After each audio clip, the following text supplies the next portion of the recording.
Badan Eksekutif Mahasiswa Seluruh Indonesia atau BMSI akan menggelar puncak demo bertajuk Indonesia Gelap di depan Istana Negara Jakarta Pusat pada hari ini Kamis 20 Februari 2025.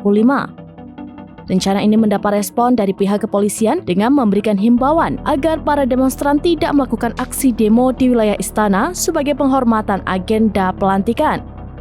Dikutip dari Tribunnews.com, keterangan ini disampaikan Kabid Humas Polda Metro Jaya, Kombes Pol Ade Arysyam Indradi pada Kamis 20 Februari 2025. Ade Ari meminta masyarakat menghormati agenda kenegaraan tersebut untuk terciptanya suasana damai dan kondusif. Dirinya menambahkan hal ini beralasan di sekitar istana saat ini dinyatakan steril demi menjaga ketertiban dan keamanan.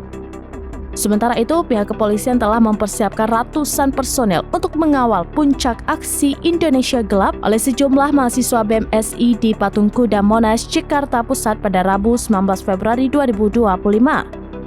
Di sisi lain, keterangan dari Kapolres Metro Jakarta Pusat, Kombes Pol Susatyo Purnomo Condro akan mengerahkan 775 personel gabungan untuk mengamankan aksi demonstrasi di sejumlah titik lokasi demo.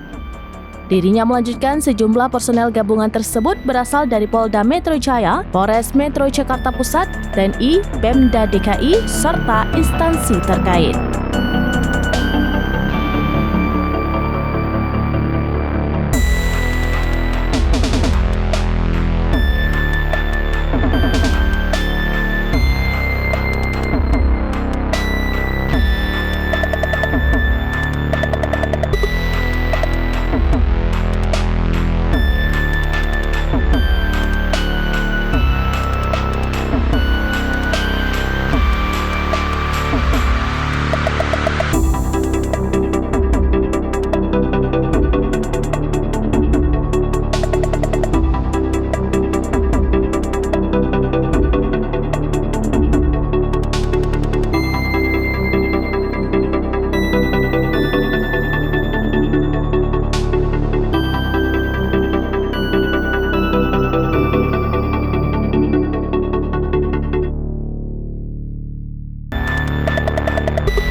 Download Tribun X sekarang, menghadirkan lokal menjadi Indonesia.